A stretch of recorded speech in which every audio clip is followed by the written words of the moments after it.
Hey, I'm ZSH Plays. Welcome back to Jurassic World North West, where today we're building something very cool for our first big predator, Allosaurus. Before we do that though, we need to head to last week's Stegosaurus breeding center because we have baby Stegosaurus. And that means our feeding experience that we built last week is now up and running. So once Big Papa here has led the little baby Stegosaurus out, we can go and check out the feeding experience. I really like the dinosaur encounter. They are massive, so they're quite hard to customize, but they work so nicely. The way the guests actually feed the little animals when they come in here, the way there's little leaves scattered around on the floor around the guests, and some of the other guests will even pet the dinosaurs as well, which is really cool. And with two baby Stegosaurus for our guests to see, we finally have 800 guests in the park, and we've unlocked the monorail. More on that next week, because we've got a habitat to build for Allosaurus. I'll tell you exactly what we're going to be building for them in a minute, but first I want to put in a river that's going to run between the Compy and Stegosaurus habitats and the new Allosaurus habitat. So we're going to place it in with the water tool and then use the remove water tool to make it thinner. And once we've got a shape that looks good, then we'll run some paths to get our guests down to here. And we're going to have a bridge that the guests can actually use that goes over the river and into the entrance for the Allosaurus habitat. To get the river looking the way that we want it, we're going to add in the cypress forest. That makes the water look really good. And then we'll use the remove terrain tool to get rid of the actual cypress trees. Not really appropriate for a northwest park. And then we'll surround it with more of the conifer forest that we've used throughout this area. And already we've got something that looks really nice. I've removed the water where we want the bridge to go, and we'll use the groundwater tool to fill that back in so it looks nice and seamless, and then we'll just run a path over it so our guests can get over here, and then we can move on to the bridge. So we're going to use some of the wooden flooring from the wetlands pack to get something that looks realistic, and we'll use one of the fences from that pack as well to create the sides of the bridge.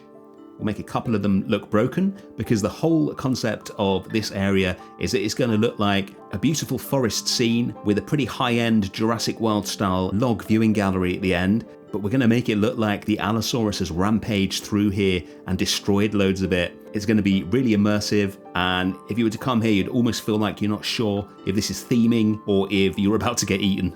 That's the plan anyway. We'll get to that in a minute, but firstly, let's finish off this bridge and the surrounding area and get it looking beautiful.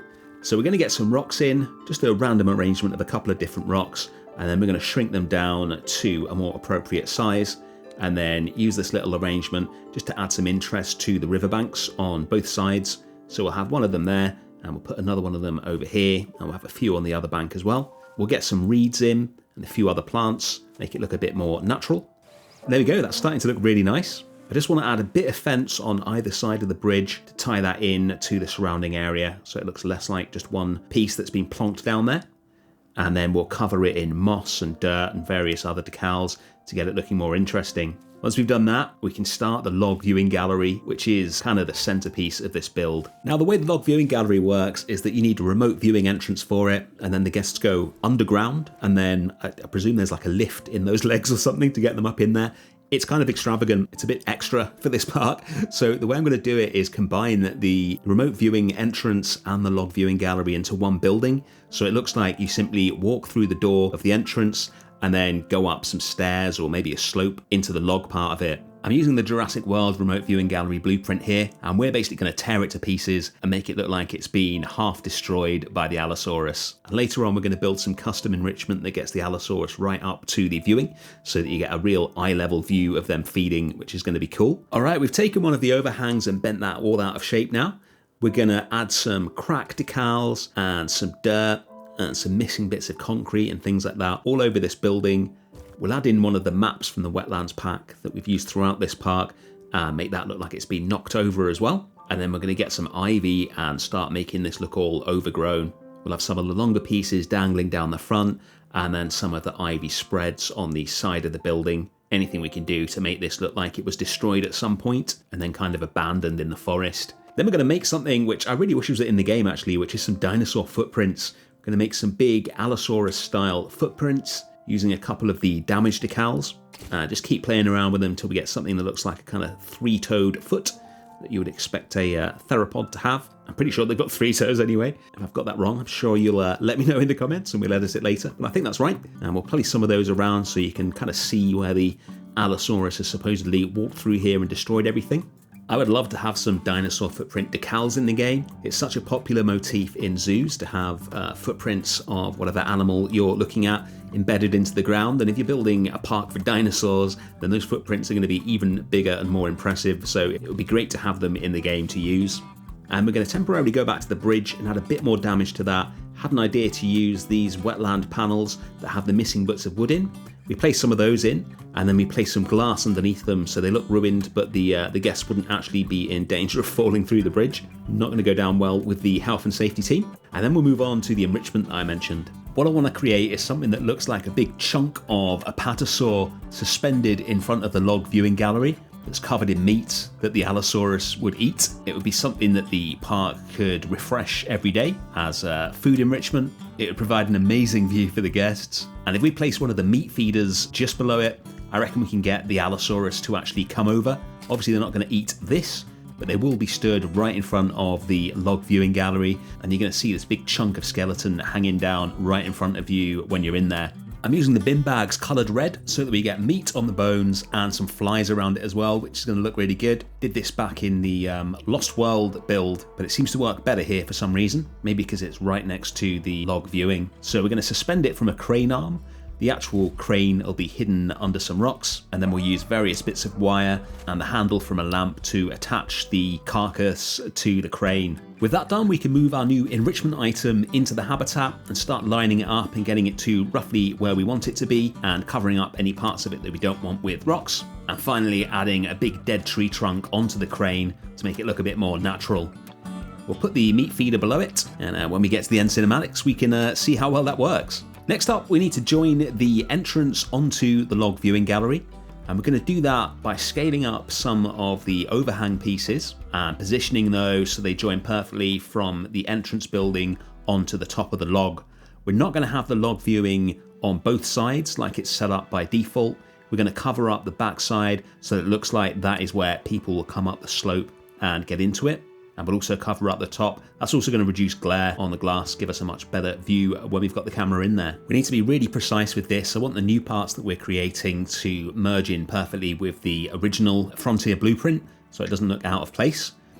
Once we've got the beginnings of that top part done, we're going to scale up a load of wooden logs and use those to create the new sides of this part of the building. We'll rotate each one so that we don't get a repeating texture on it.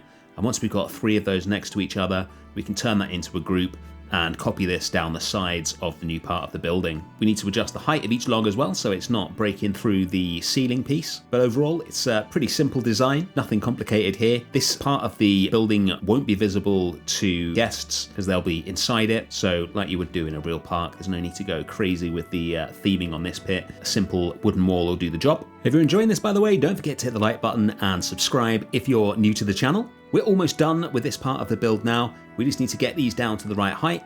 And once we've got all of them in, then we'll simply copy it below itself so it stretches down to the ground. And that's one side of it done, and obviously we'll just copy that over to the other side, and then we'll move on to some more detailing. We're going to use the arrowwood bushes to add some overgrown foliage to various parts of the build, use some more wood pieces to tidy up the part where the new overhang meets the log viewing gallery, and use lots more of the moss decals. I love these decals. They make everything look so much more natural and much more like this is something that has been there for a while. And that's the exterior of this viewing gallery pretty much done. We can move on to the interior now. We need to cover up the glass at the back of the viewing log, so we're going to use this curved wood piece. We'll do this at the front to begin with because it's easier to see. We're going to line this up exactly with this glass so the curve matches. And once we've got it matching nicely, we'll just clone it next to each other multiple times until we've got something that's going to cover up a good chunk of the glass at the back. Copy a few more each time just to save a bit of time for ourselves, and then we'll turn that into a group and move it back inside the log to the back wall where we want it. And you can see here, if we move this into the right position, it completely covers up that glass and matches the curve of the log. We've got a couple of the original wood bits sticking through, that's not a problem, we'll move those in a second. For now, we'll just copy this new piece of wood across there, and that's the back glass completely covered up. And then we'll just select these 2 wooden pieces and gradually move those backwards till they're hidden by the new wall. And there we go, looking good. And that's the entire log viewing gallery done. Really happy with how that's looking. Let's move on to the rest of the habitat. The log will not be the only viewing area for the guests because this habitat is going to be absolutely massive. So we're going to want another viewing gallery. So what we're going to do is run paths around this river. We're going to have a waterfall at the top of this river so it has somewhere to start from, and these paths will take people to the next viewing into the Allosaurus and then round to the next part of the Jurassic area. So once we've got the paths in, we can start building a waterfall. So we're going to raise the terrain at the end of the river here, use the smooth tool to make sure the paths up here are traversable, and then we'll use the terrain tool to get a waterfall in there.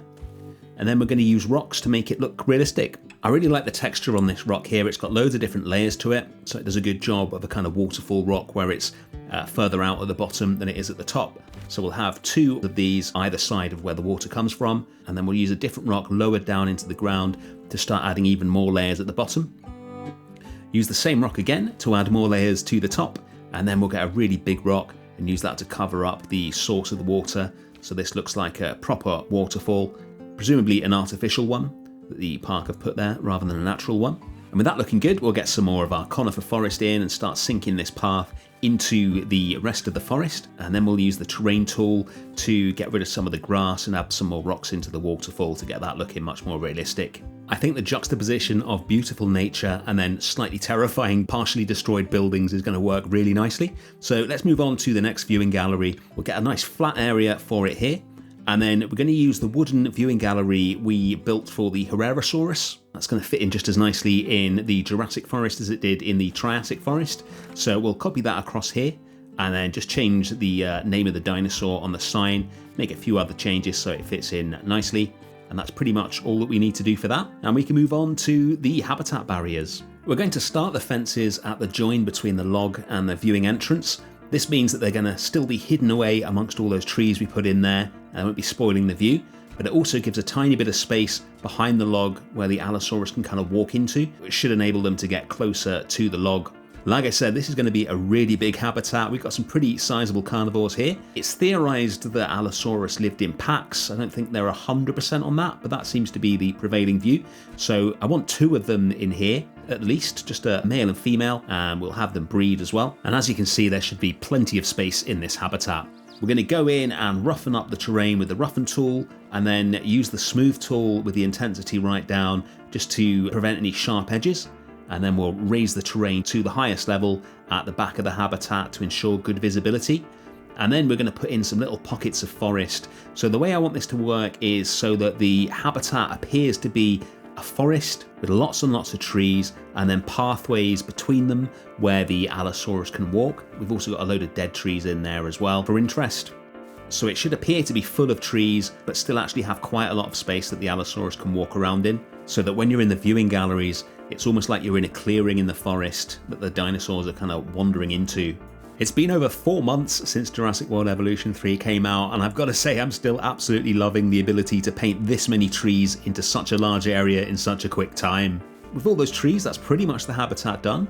We just need to add some water in, and then we'll have some more rocks joining up the lower part of the terrain where the water is to the higher part of the terrain. I meant to mention this earlier, but the reason we have the river, by the way, is that the Allosaurus was theorized to live in gallery forests, which is forests next to a water source, so I thought it'd be cool to have a river next to them.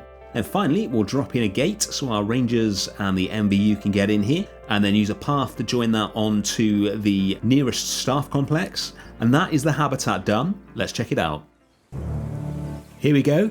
The river, the bridge, and the waterfall look really inviting, I think.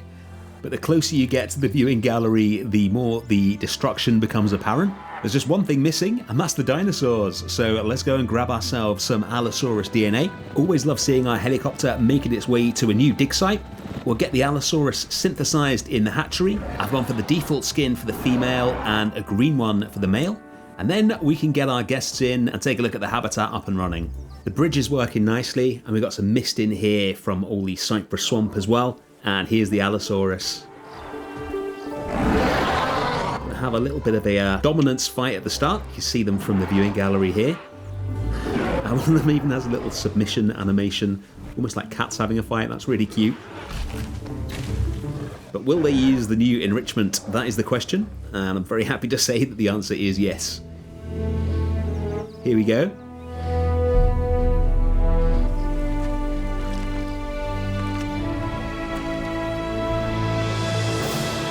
View from the log viewing gallery is really cool.